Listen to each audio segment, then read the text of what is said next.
दोस्तों, आज की इस कहानी के माध्यम से हम देखने वाले हैं कि जीवन में खुश रहने के लिए गुरु का क्या महत्व है।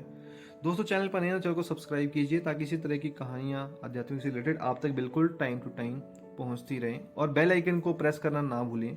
चलिए आज स्टार्ट करते हैं आज का टॉपिक। एक व्यक्ति अपने गुरु के पास गया और बोला, गुरुदेव, दुख से छूटने का कोई उपाय बताइए। अब शिष्य ने थोड़े शब्दों में बहुत बड़ा प्रश्न कर लिया था कि भाई ऐसा कैसे संभव है, दुखों की दुनिया में जीना लेकिन उसी से मुक्ति का उपाय भी ढूंढना। ये एक बहुत मुश्किल प्रश्न था जिसका जवाब देना पाना मुश्किल था। गुरु ने कहा, एक काम करो, जो आदमी सबसे सुखी है उसके पहने हुए जूते लेकर आओ, फिर मैं तुझे दुख से छूटने का उपाय बता दूंगा। शिष्य चला गया। एक घर में जाकर पूछा, भाई तुम तो बहुत सुखी लगते हो, क्या तुम अपने जूते सिर्फ आज के लिए मुझे दे सकते हो? वो भी हैरान कि भाई ऐसा किस लिए होगा। उसने कहा, कमाल करते हो भाई, मेरा पड़ोसी इतना बदमाश है कि क्या कहूं। ऐसी स्थिति में मैं सुखी कैसे रह सकता हूं? मैं तो बहुत दुखी इंसान हूं। फिर वो दूसरे घर गया।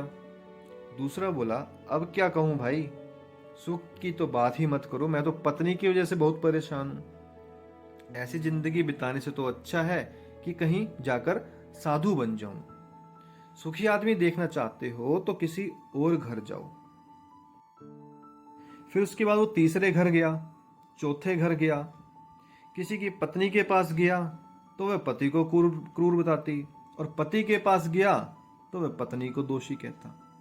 पिता के पास गया तो वह पुत्र को बदमाश बताता, और पुत्र के पास गया तो पिता की वजह से खुद को दुखी बताता। सैकड़ों हजारों घरों के चक्कर लगा लगा कर उसको कोई फायदा नहीं हुआ, और सुखी आदमी के जूते मिलना तो दूर, खुद के ही जूते घिस चुके थे। फिर वे शाम को वह गुरु के पास आया और बोला, मैं तो घूमते घूमते परेशान हो गया, ना तो कोई सुखी मिला और ना सुखी आदमी के जूते। गुरु ने पूछा, लोग क्यों दुखी हैं, उन्हें किस बात का दुख है?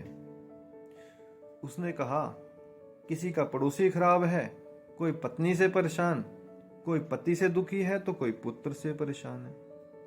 आज हर आदमी दूसरे आदमी के कारण दुख भोग रहा है। गुरु ने बताया, सुख का सूत्र है, दूसरे की ओर नहीं बल्कि अपनी ओर देखो, खुद में झांको, खुद की काबिलियत पर गौर करो। कंपटीशन करना है तो खुद से करो, दूसरों से नहीं। जीवन तुम्हारी यात्रा है, दूसरों को देखकर अपने रास्ते मत बदलो। खुद को सुनो, खुद को देखो, यही सुख का सूत्र है। शिष्य बोला, महाराज, बात तो आपकी सत्य है, लेकिन यही आप मुझे सुबह भी बता सकते थे, फिर इतनी परिक्रमा क्यों करवाई? गुरु ने कहा, वत्स, सत्य दुष्पाच्य होता है, वह सीधा नहीं पचता। अगर यह बात मैं सुबह बता देता तो तू हरगिज नहीं मानता। अब जब खुद अनुभव कर लिया, जब सव्य अनुभव कर लिया, सबकी परिक्रमा कर ली, सबके चक्कर लगा लिए, तो भाई बात समझ में आ गई। अब ये बात तुम पूरे जीवन में नहीं भूलोगे।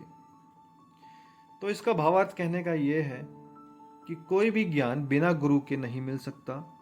चाहे हम कितने भी किताबें पढ़ लें, ग्रंथ पढ़ लें, लेकिन जब तक हमें किसी गुरु का साथ नहीं मिलेगा, उनके कहे हुए वचनों का हम पालन नहीं करेंगे, तब तक जो है उसका कोई फायदा नहीं होगा। तो इसके अंत में हम यही कहना चाहेंगे कि जीवन में सुखी रहने के लिए गुरु का महत्व बहुत जरूरी है, और जो गुरु के बिना ज्ञान नहीं मिलता, तो इसीलिए ज्ञान भी तभी मिलेगा जब गुरु का साथ रहेगा। तो इसी तरह की आगे कहानी और सुविचार को देखने के लिए हमारे चैनल पर बने रहिए।